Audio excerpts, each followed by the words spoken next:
Hello, good morning, children. Fine. Enjoying your school. आपको ऐसा नहीं लगता कि स्कूल आना चाहिए? हम तो यार बहुत बोर हो गए। आप घर पे बैठे बैठे आराम कर रहे हो कि बोर हो रहे हो? हैं? देखो, ये गवर्नमेंट ने जाहिर तो किया है कि 12th वाले बच्चे को बुलाए।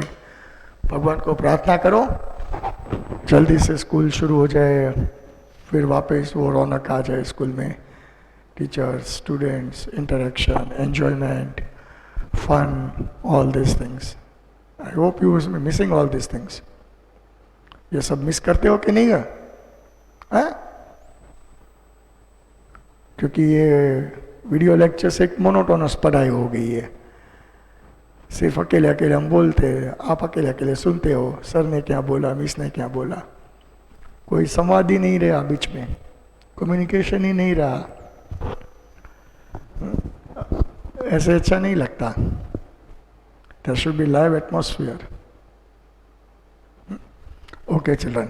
So, today we are meeting in lecture number 6 of chapter 8, that is framing of our constitution and our features.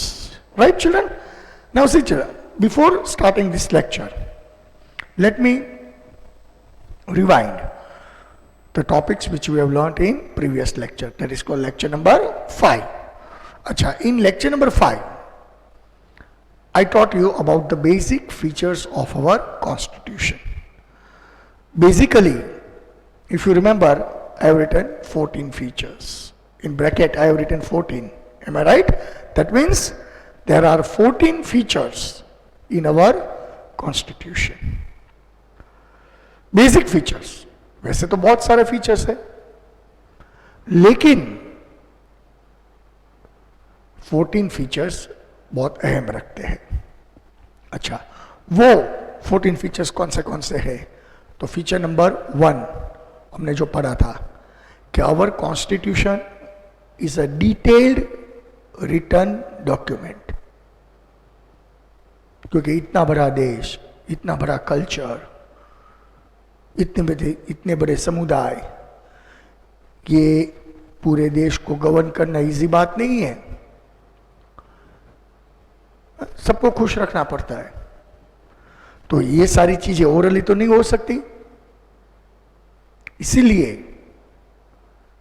हमारे पास रिटन कॉन्स्टिट्यूशन है। समझ में? Second thing, we are talking about size of the constitution. The size of the constitution is, let me elaborate. Our constitution is divided into 22 sections, 12 appendix and 395 articles at present. Right?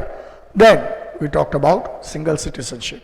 In India, we are having single citizenship. Right? We have talked about comparative study of US also. In US, they are having dual citizenship. One citizenship of a state which a person is living, where a person is living rather.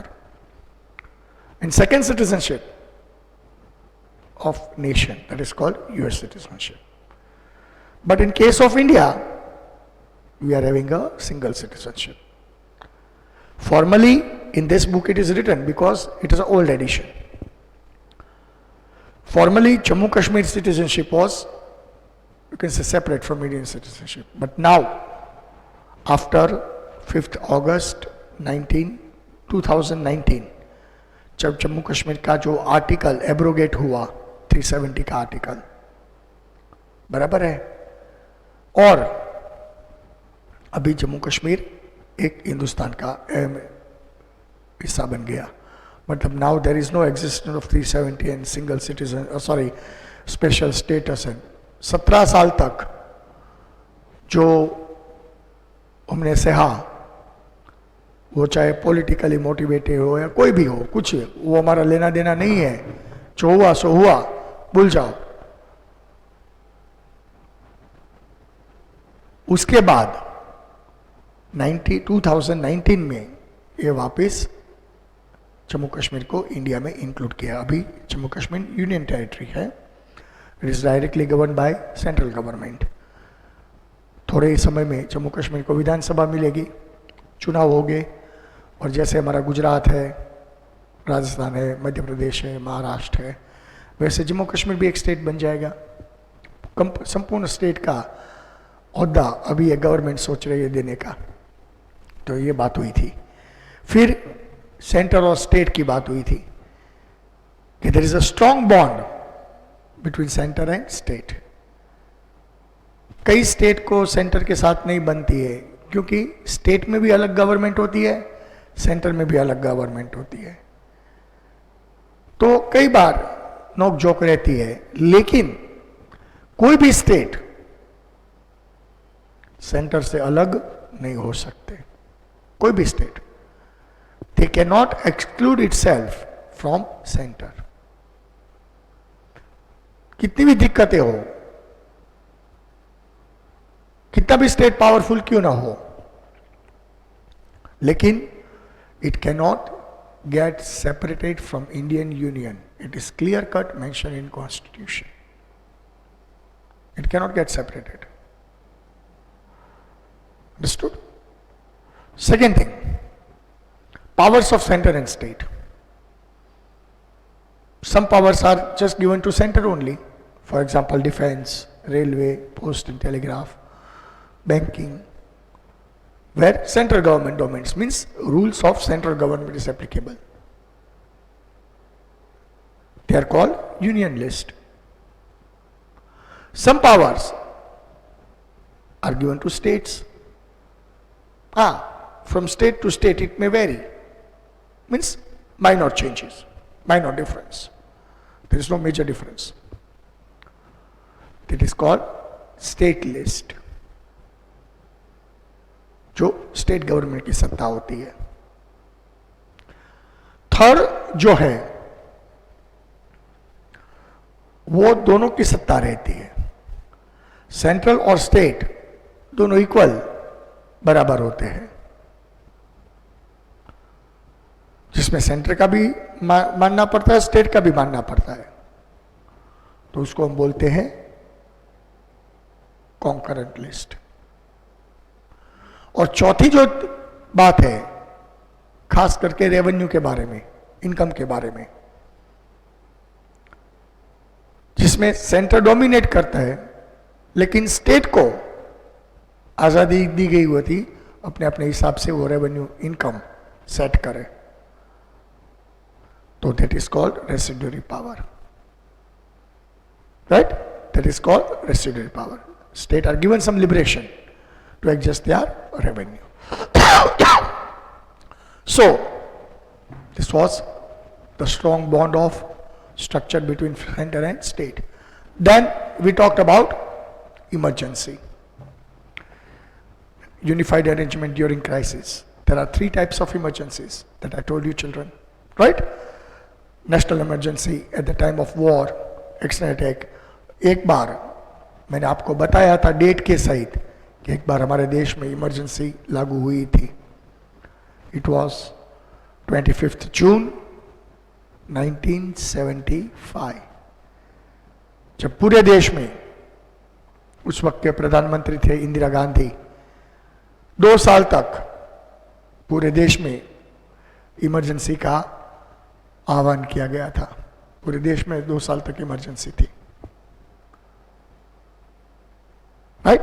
Second type of emergency is financial emergency, क्योंकि हमारी जो central bank है that is called reserve bank of India. If it runs short in providing finance to government, then the governor of RBI will have a talk with finance ministry, because governor of RBI is directly answerable to Ministry of Finance, central government, and Ministry of Finance is answerable to PM, क्योंकि final decision तो PM ही लेने वाले हैं ना. तो अगर ऐसा money crisis हुआ, देश का दिवाला निकल जाता है, तो फाइनेंशियल इमरजेंसी जाहिर होती है, मतलब लागू की जाती है. And third type of emergency, which is frequently seen, which is applied in different states. Understood? कई बार कोई स्टेट में स्टेट गवर्नमेंट वीक पूरावार होती है, राइट? सत्ता में आ जाते हैं लेकिन वो लोग सत्ता संभाल नहीं सकते, लॉ एंड ऑर्डर ब्रेकडाउन हो जाता है, अफरा तफरी का माहौल हो जाता है, और इसी माहौल में अगर सेंटर को ऐसा लगे कि परिस्थिति हद से बाहर जा रही है, अपने हाथों से छटक रही है, तो with the help of president, governor, वो स्टेट के जो गवर्नर होते हैं वो प्रेसिडेंट को रिपोर्ट देते हैं कि भाई ये स्टेट में ऐसी हालत है, complete failure of law and order टूट चुका है, ऐसे ऐसे ऐसे, तो आप कुछ करो. तो president will have a word with prime minister, along with, you can say, talk, okay, you can say collaboration of president and prime minister, दोनों की सहमति से. प्राइम मिनिस्टर की इंसिस्टेंसी होती है और प्रेसिडेंट की सहमति होती है, तो वो स्टेट में प्रेसिडेंट रूल लागू किया जाता है. That is one type of emergency. जब प्रेसिडेंट रूल लागू होता है तब सारे मिनिस्टर्स रिजाइन होते हैं, विधानसभा डेड हो जाती है और सारा रूल सेंट्रल गवर्नमेंट के हाथ में आ जाता है. सिचुएशन जब नॉर्मल होती है, Aahista Aahista law and order maintain होने लगता है, सिचुएशन नॉर्मल होने लगती है, तब वापिस prime minister, election commission, president सबको लगे कि रिपोर्ट के ऊपर से कि भाई चलो अच्छा माहौल बन गया है, सब कुछ सेटल हो गया है, जो दिक्कतें थी वो खत्म हो गई, तो वो वापिस क्या बोलते हैं, इलेक्शन करवाते हैं और न्यू गवर्नमेंट इंस्टॉल होती है. तो ये लेक्चर के पहले जो मैंने आपको सिखाया वो 5 reasons, basic features of constitution. Now today we will study about 6th part, that is called parliamentary system. Now children, you know what is meant by parliamentary system. It's very easy. Let me explain you, then I will read out. We have parliamentary system of democracy. Basically, in world, we are saying 2 systems of democracy. One is parliamentary system and one is presidential system. Right? Both are democracy. But in some nations, prime minister is the head of a nation. Means parliamentary system of democracy. And in federal government, president is the head of a nation. Take for example US. तो US में federal structure है, तो हम जितना आदर prime minister का करते हैं, जितना इंपॉर्टेंस भारत में प्राइम मिनिस्टर का है, उतना इंपॉर्टेंस यूएस में प्रेसिडेंट का है, क्योंकि उधर फेडरल डेमोक्रेसी है. अच्छा, हमारे भारत में पार्लियामेंट्री डेमोक्रेसी है. एंड पार्लियामेंट्री डेमोक्रेसी के हेड प्राइम मिनिस्टर होते हैं, तो हमारे देश में ज्यादा प्राइम मिनिस्टर का चलता है, राइट? तो ये बात प्राइम मिनिस्टर की, सॉरी, पार्लियामेंट की बात हुई. अच्छा, हमारी पार्लियामेंट जो है that is also divided into 2 parts.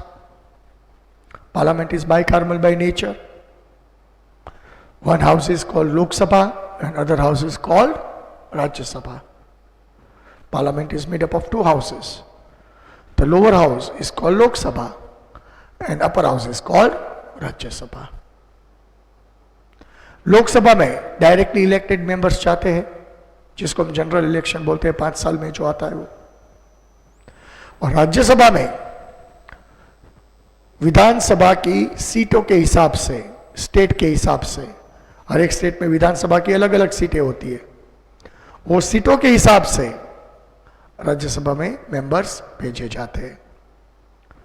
250 members में थे, 238 स्टेट्स में थे आते हैं और 12 मेंबर्स है वो प्रेसिडेंट नॉमिनेट करते हैं ताकि उसका संख्या बल बन जाए 250 मेंबर्स। अभी हमारे लोकसभा की स्ट्रेंथ है 543, राइट। उसमें से जो गवर्नमेंट 2/3 मेजोरिटी लाती है, मतलब मोर देन 50%, वो सरकार बना सकती है। अगर किसी भी पक्ष को चुनाव में क्लियर मेजोरिटी नहीं मिली तो वो मिली जुली सरकार बना सकते हैं, कोएलिशन गवर्नमेंट। और जो सरकार बनाते हैं, जो ग्रुप सरकार बनाती, जो पार्टी सरकार बनाती है, वो पार्टी के अंदर से सिलेक्शन होता है कि who will be the head of this party, and that head of the party will become prime minister of this nation. So this is a simple form which I made you to understand of parliamentary democracy. Now let us read out on page number 61. Okay children, so let us see. India has a parliamentary system of governance. In a parliamentary system, the parliament is supreme authority representing people, right? The legislature at the union is the parliament, right? The parliament is bicameral, means it is having two houses, upper house and lower house. Upper house is called Rajya Sabha and the lower house is called Lok Sabha. अभी मैंने आप सबको सब कुछ बताया आपको, right. तो the government is carried in the name of president at the union and the governor on the states. सरकार बेसिकली प्रेसिडेंट के नाम से चलती है, गवर्नर के नाम से चलती है, लेकिन सही मायने में सरकार कौन चलाते हैं? Prime minister and chief minister. Centre में प्राइम मिनिस्टर होते हैं, स्टेट में चीफ मिनिस्टर होते हैं। प्राइम मिनिस्टर के पास उसका कैबिनेट होता है, काउंसिल ऑफ मिनिस्टर्स बोलते हैं। ठीक वैसी तरह स्टेट में भी स्टेट कैबिनेट होता है, उसके साथ भी काउंसिल ऑफ मिनिस्टर्स होते हैं, जिसको हम केंद्रीय मंत्री बोलते हैं, जिसको हम राज्य मंत्री बोलते हैं। आया समझ में? Though the government is carried on in the name of president at the union and the governor of the state, actual administration is carried out by the council of ministers headed by prime minister at the union. Union means center and chief minister in the state. सत्ता शासन parliamentary democracy के हिसाब से हमारे देश में प्रधानमंत्री करते हैं, चीफ मिनिस्टर का मुख्यमंत्री करते हैं। Understood?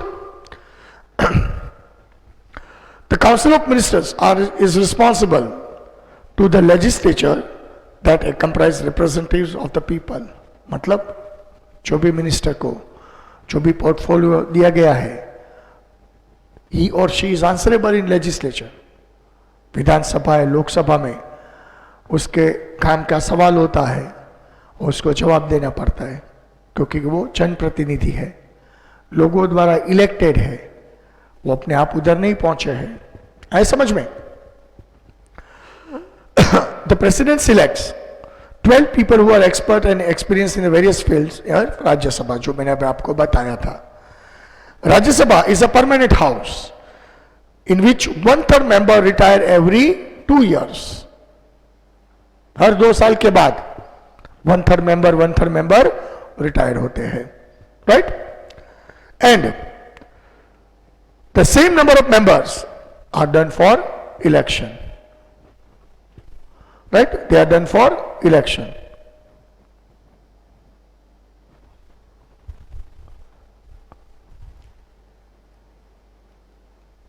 So the powers, thus each member has a tenure of 6 years. So, the powers of Rajya Sabha are less compared to Lok Sabha. Rajya Sabha के पास सत्ता थोड़ी कम होती है, which is superior and decisive. Rajya Sabha cannot be dissolved completely. 1/3 का rotation रहता है हर 2 साल. फिर independent and impartial judiciary system. हमारे देश में 3 बॉडीज है, administrative body, executive body and third judiciary body. वो 10th लेसन में हम पढ़ेंगे ऑर्गन्स ऑफ गवर्नमेंट में. एग्जीक्यूटिव्स मैनेज करते हैं, एडमिनिस्ट्रेट करते हैं, जिसको हम यूपीएससी वाले बोलते हैं, IAS, IPS, IRS, all this. और थर्ड जो बॉडी है वो जुडिशरी बॉडी है, वो दोनों से इंडिपेंडेंट है. मतलब courts are impartial. Why? Because every common Indian has a right to get justice. Every common Indian.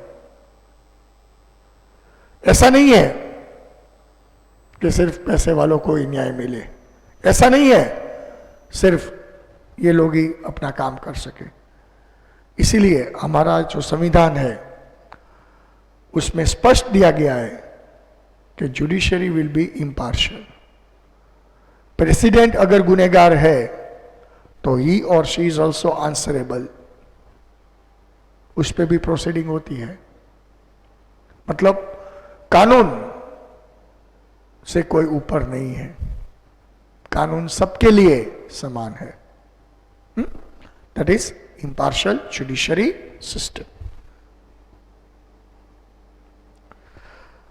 The Constitution has provided for the establishment of an independent and impartial judiciary. There is Supreme Court at the top, and then High Courts and Central Courts, State Courts, and the jurisdiction of District Court at the district level and the taluka level. There are local and other special courts. वो हम judiciary का जब lesson पढ़ेंगे, lesson number 12, वो मैं आपको deep में समझाऊंगा. सबसे ऊपर सुप्रीम कोर्ट है. लास्ट ईयर आपको लेसन आता था 8th में, राइट? सबसे ऊपर सुप्रीम कोर्ट है, उसके नीचे हाई कोर्ट है, उसके नीचे डिस्ट्रिक्ट कोर्ट है, उसके नीचे तालुका कोर्ट है, और इसके नीचे मिसलेनियस कोर्ट है. एक पिरामिड स्ट्रक्चर बनता है. पिरामिड का बेस बहुत बड़ा होता है, जैसे जैसे ऊपर जाते हैं उससे छोटा हो जाता है. और सुप्रीम कोर्ट को हम एपेक्स कोर्ट बोलते हैं, सबसे टोच वाली court, right? In the case of conflict between union and state government, matters related to constitution and interpretation of status, the final decision is in the hands of Supreme Court. कई सारी दिक्कतें होती है, कई सारी रोज तकलीफें होती है. सुप्रीम कोर्ट को रोज इंटरफियर करना पड़ता है, और सेंटर और स्टेट दोनों को सुप्रीम कोर्ट का डिसीजन मानना पड़ता है. उसमें किसी की नहीं चलती, किसी का इन्फ्लुएंस नहीं चलता. The supreme court is the protector and the guardian of constitution, right? Now amendments means changes. Supreme court constitution में कैसे कौन से क्लॉजेस किस तरह चेंज किए जाते हैं. ऐसा नहीं कि चलो भाई आज मूड हो गया तो चलो कॉन्स्टिट्यूशन में थोड़ा चेंज कर दे. ऐसा नहीं हुए. There is a process of changing. एक प्रोसेस फॉलो करनी पड़ती है, और उसके बाद हम चेंज ला सकते हैं, right? Compare to other countries constitution of India is dynamic. Dynamic means solid, flexible. Time to time changes are permissible. Constitution can be amended when required. जब existing government को जरूरत लगती है कि कायदे में बदलाव चाहिए, ये कायदा पुराना हो गया, ये कायदा लेके लोग छटक रहे हैं, अपने आप को बचा रहे हैं, गलत कर रहे हैं, तो वो कायदा बदल सकते हैं, अपग्रेड कर सकते हैं. लेकिन उसके लिए एक प्रोसेस है. वो प्रोसेस करके वो पुराने कायदे को हटा के नया कायदा रिप्लेस करते हैं. Understood? Constitutional provision can be amended in 3 ways. Number 1, amendment can be made by simple majority of the members present in voting in parliament. कई कायदे ऐसे हैं जिसके बदलाव के लिए पार्लियामेंट बुलाई जाती है. मैक्सिमम नंबर्स कोई भी पार्टी के हो चलेगा. मैक्सिमम पार्लियामेंट मेंबर्स जो वोटिंग करेंगे, अगर वो ज्यादा हुए, यस बोलने वाले ज्यादा हुए, तो वो कायदा बदलेगा, अमेंडमेंट होगा. नो बोलने वाला ज्यादा हुए तो कायदा में बदलाव नहीं होगा. उसमें कोई पार्टी बाटी नहीं है, वो जनरल है कि कई कायदे ऐसे होते हैं, सबको लागू होते हैं. Right. Second, certain amendments require special majority, that is called two-third majority of the members present in the voting. कई कायदे ऐसे हुए उसमें मिनिमम 2/3 मेजोरिटी चाहिए, और 2/3 मेजोरिटी के बाद सरकार उसमें बदलाव कर सकते हैं. Right. Third, concerning the union state relation, a special majority that is 2/3 and the concurrent not less than 50% of the state legislature is required. Union state के संबंध में कोई भी डॉक्यूमेंट है, अगर कोई बदलाव करना चाहता है तो उसमें मिनिमम 2/3 मेजोरिटी चाहिए. अगर कॉन्करेंट लिस्ट की बात हुई तो कॉन्करेंटली उसमें 1/2 मेजोरिटी चाहिए. अगर ये नहीं मिलता तो बदलाव पॉसिबल नहीं है, तो चेंज नहीं कर सकते. Okay children, if there is any amendment to be made in the interrelation between union, state structure or supreme judiciary, then half of the state from the total states to give consent. Right? Judgment of court can also bring amendment by the parliament. अगर ऐसे ऐसे court ने कोई चुकादा दिया और वो चुकादा थोड़ा तकलीफदायक होता है, थोड़ा कंट्रोवर्शियल होता है, तो हमारे जो अभी 29 स्टेट्स है, मतलब 15 स्टेट्स अगर ये चुकादे का विरोध करे, तो जो सुप्रीम कोर्ट ने जो चुकादा दिया है उसको भी अमेंड, मतलब रीथिंक किया जा सकता है. मतलब वेरी फ्लेक्सिबल है अमेंडमेंट की process.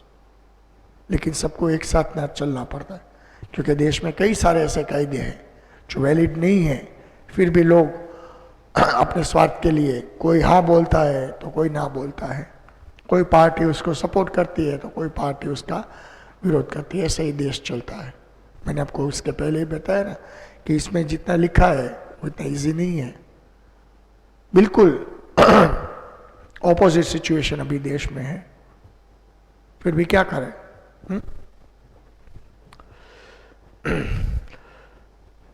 Let us see.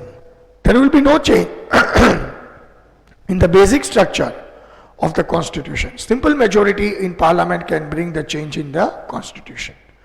That is why the constitution is known as the most inconstant and flexible document. ये आपका GR रहेगा.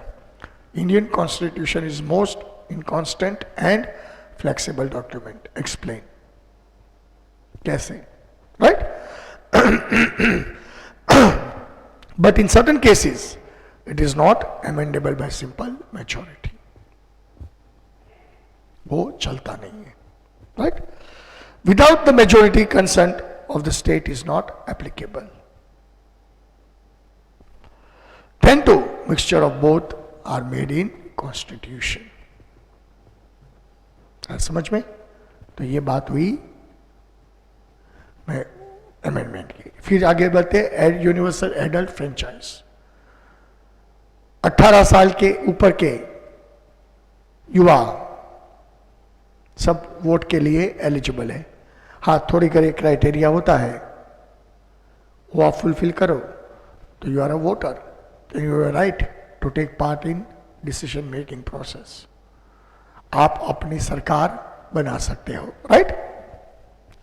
इन India we have the system of adult suffrage, which is flexible. According to that, any citizen who is above 18 years of age and above possess right to vote in the election of parliament, legislative assembly or local self-government bodies without any discrimination of education, property and economic standard. उसमें कोई standard prescribe नहीं किया गया है. Each and every citizen has a right to vote. Each and every citizen has a right to participate in formation of government. चाहे वो local government हो, चाहे वो स्टेट गवर्नमेंट हो, चाहे वो सेंट्रल गवर्नमेंट हो. हर एक को अपना मताधिकार यूज करने का पूरा मौका हमारा कॉन्स्टिट्यूशन देता है. Right? Then secularism, you know what is meant by secularism, we'll just read it out. As we have discussed earlier about secularism in the preamble, in the constitution, India has been declared as a secular state. People of different religion reside in India. Therefore, the state cannot discriminate any citizen on the basis of religion. No citizen can be given special status or rights and cannot be deprived with certain rights. किसी धर्म को state government या central government sponsor नहीं कर सकती, किसी धर्म को ऊंच नीच नहीं बता सकती, किसी धर्म को वेलकम नहीं कर सकती, किसी धर्म को इग्नोर नहीं कर सकती. Secularism means all religion are equal. लेकिन ये नहीं दिखता भारत में अभी. Right? The state has to be absolutely impartial and neutral in the respect of religion. Only secular state can offer proper or equal treatment to all the citizens.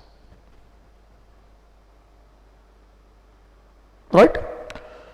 The state has to be secular and indifferent in other matters. Secularism means that the state does not interfere in the matter of religion or is biased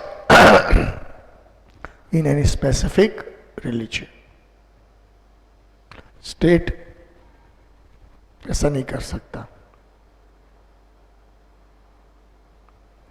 क्योंकि state में ऐसा permissible ही नहीं है. Right? Now judiciary view. Judicial view. Judiciary review is the characteristic of the Constitution. Judiciary review administrates the working of the union and state government within its jurisdiction. क्योंकि जो सरकारें चलती है वो कानून के दायरे में रह के ही काम करती है, वो कानून के दायरे के बाहर नहीं जा सकते. है समझ में? Without disrespecting the powers of parliament, the constitution has made efforts to harmonize the principles of judiciary review. कई बार जुडिशरी डिपार्टमेंट भी शायद गलत फैसले दे सकते हैं, तो उसको सही करने के लिए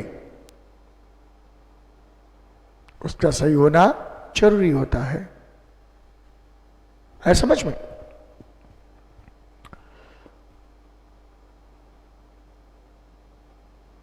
तो ये बात करनी पड़ती है. Parliament amendments, external orders, ordinance and judicial judgment are given judiciary review. Right? If the court finds any discriminatory in external affairs, orders, ordinance और judicial judgment, it can be stopped and considered as a unconstitutional. उसको constitution के against में ले जाने की permission होती है. Right? ना फंडामेंटल राइट्स एंड ड्यूटीज वो हम ज्यादा डिस्कस नहीं करेंगे, क्योंकि इसके बाद उसका पूरा लेसन आने वाला है, वो इसके बाद वो लेसन में शुरू करने वाला हूं. Right? Fundamental rights are conferred to the people of India by Constitution to live a dignified life. The most valuable capital of our country in overall development of a nation, which lies in fundamental rights and duties. Right? And now underline, right to constitutional remedy and the children of 6 to 14 have a right to educate are made available. These are the fundamental rights given in our constitution. Then, directive principles of state policy. Protection of people, security, welfare should be carried out by the states. Understood? It should be carried out by the state. हर एक लोगों की हिफाजत, उसका भरण पोषण करना वो सरकार की जिम्मेवारी होती है. मतलब सरकार हमारी माँ बाप होते हैं. These principles provide direction for state government and policy making. ऐसा कानून नहीं बनाना चाहिए जो अपनी प्रजा को नुकसान करे. सरकार राजा नहीं है. So they are called directive principles. Then it comes to special provision for backward class and tribes. वो भी हम 10th lesson में ज़्यादा डिस्कस करेंगे. To uplift and include backward section and tribes and deprived classes from the mainstream, there are specific provisions in the Constitution. Reserved seats are allocated in legislature and local self-government bodies, election to provide representation. Reservation quota has been provided for admission in education institute and government jobs in proportion to the population and provide equal opportunities. Reservation की बात है. Children of backward section and tribes are given scholarships, basic amenities and waived fees. Fees माफ की जाती है, which come under optimistic policy and shielding policy as per provision of Constitution. ये सारी चीजें Constitution में दी गई है. Right? So now it is your time for children for your homework part. Come on, get ready for your homework. With this, we are ending this topic that is called chapter number 8. Right? In next section, we'll start with chapter number 9. Okay, children?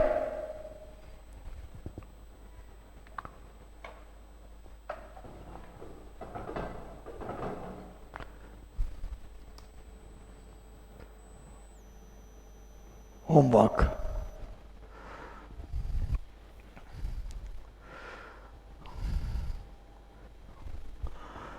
Question number 1. India has a unified judicial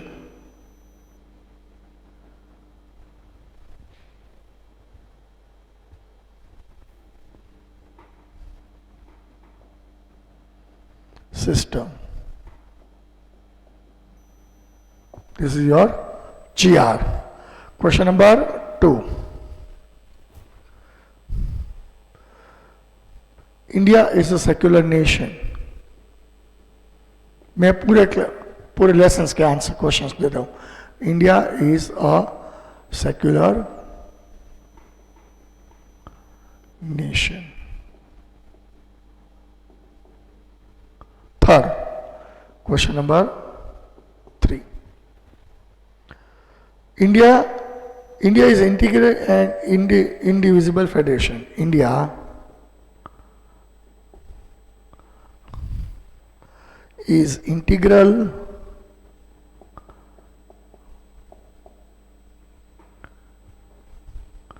and indivisible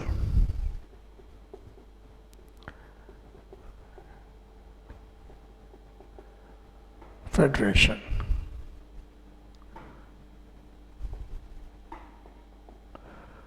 Right? Fourth, preamble serves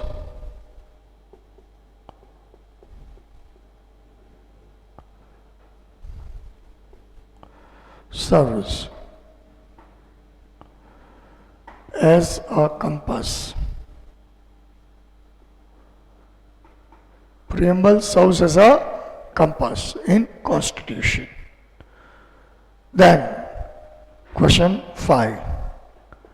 India is a democratic nation.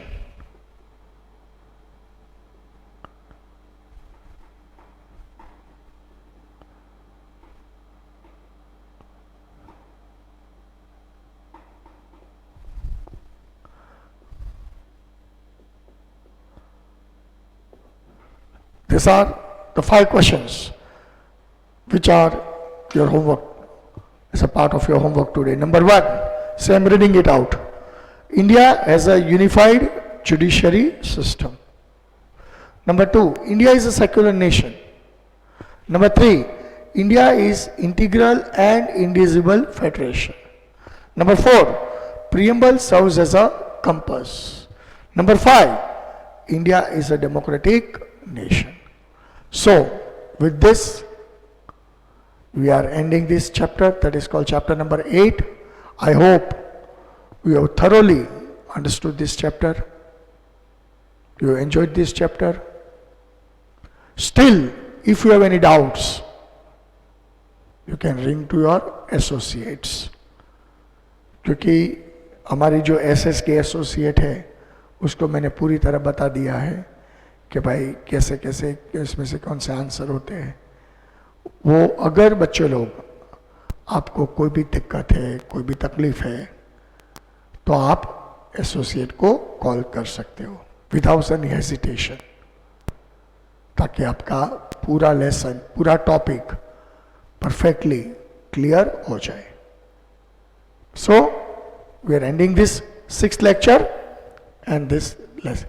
In next lecture, we start a new lesson that is called lesson number 9, Directive Principles of State Policy. Okay, children? So, see you in next lecture. Till then, goodbye. Take care.